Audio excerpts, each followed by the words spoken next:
लोकशाही का एक पवित्र दिन है, ये उत्सव है। ये लोकशाही को समृद्ध और मजबूत करने वाला उत्सव है। इसमें सभी ने मिलकर इस उत्सव में सहभागी होना चाहिए, सभी ने वोट करना चाहिए, क्योंकि ये महाराष्ट्र को शक्तिशाली बनाएगा, देश की अर्थव्यवस्था को मजबूत बनाएगा। इसलिए आज का दिन बहुत ही महत्वपूर्ण है। ये मतदान सभी लोग करें और हमारी लोकशाही समृद्ध करें, प्रगल्भ करें, मजबूत करें। और पिछले 5 साल का कारोबार लोगों ने देखा है।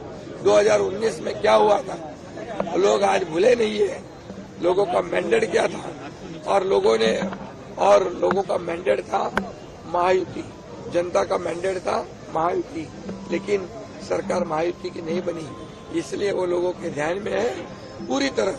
और 2.5 साल का कार्यकाल भी देखा उन्होंने, और हमारे 2.5 साल का भी देखा है। और इसलिए हमारे इस 2.5 साल में एक तरफ विकास, जो विकास को रोका था हमने उसको शुरू किया। जो कल्याणकारी योजना है, जैसे लाडली बहन, लाडला भाई, लाडला किसान, कई योजनाएं, मैं अभी सब में खुलकर बताना नहीं चाहता, लेकिन विकास और कल्याणकारी योजनाएं जो शुरू की है, इसका प्रतिबिंब जो है इस चुनाव में दिखेगा। महिलाओं का बड़े पैमाने पे, लाडली बहनों का और लाडले भाइयों का मतदान होगा।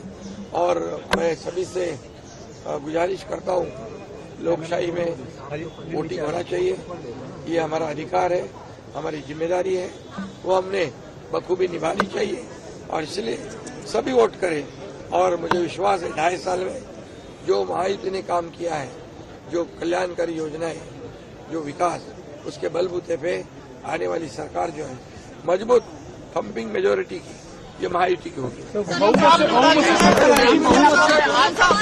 महाराष्ट्र में वोटिंग के बीच सीएम एकनाथ शिंदे का बड़ा दावा, बोले 2019 में जो हुआ। महाराष्ट्र विधानसभा चुनाव के लिए वोटिंग जारी है। बुधवार 20 नवंबर सुबह 7 बजे से सभी 288 विधानसभा सीटों पर वोट डाले जा रहे हैं। ऐसे में लोग बढ़-चढ़कर लोकतंत्र के इस महापर्व में अपनी भागीदारी निभा रहे हैं। इस बीच प्रदेश के मुख्यमंत्री एकनाथ शिंदे ने ठाणे में मतदान किया। वोट डालने के बाद उन्होंने कहा कि आज लोकतंत्र का त्योहार है और सभी को भाग लेना चाहिए और वोट देना चाहिए। इससे महाराष्ट्र मजबूत होगा। सीएम शिंदे ने कहा, लोग 2019 में जो हुआ उसे नहीं भूले हैं। जनादेश महायुति के लिए था, लेकिन महायुति सरकार नहीं बना सकी। लोगों ने उनके महाविकास आघाड़ी 2.5 साल के शासन को देखा है और हमारे 2.5 साल के शासन को भी देखा है। हमने वह विकास शुरू किया जो उन्होंने रोक दिया था। हमने लड़की बहन सहित कई योजनाएं शुरू की। महायुति भारी बहुमत से सरकार बनाएगी। 81 सीट पर चुनाव लड़ रही है शिवसेना। इस चुनाव में जहां सत्तारूढ़ महायुति गठबंधन सत्ता बरकरार रखने की कोशिश कर रहा है, वहीं विपक्षी गठबंधन महाविकास आघाड़ी एमवीए को सत्ता में वापसी की उम्मीद है। बता दें, सत्तारूढ़ एमवीए में शामिल बीजेपी 149 सीट पर चुनाव लड़ रही है, जबकि एकनाथ शिंदे नीत शिवसेना ने 81 सीट पर अपने उम्मीदवार उतारे हैं।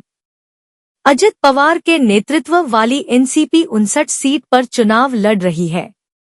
एमवीए में शामिल कांग्रेस 101 पर, शिवसेना यूबीटी 95 पर और एनसीपी शरद चंद्र पवार 86 सीट पर चुनाव लड़ रही है। बहुजन समाज पार्टी और ऑल इंडिया मजलिस-ए-इत्तेहादुल मुस्लिमीन एआईएमआईएम सहित छोटी पार्टियां भी चुनाव लड़ रही हैं। बसपा ने 237 और एआईएमआईएम ने 16 उम्मीदवार मैदान में उतारे हैं। इस साल 4136 उम्मीदवार चुनाव लड़ रहे हैं।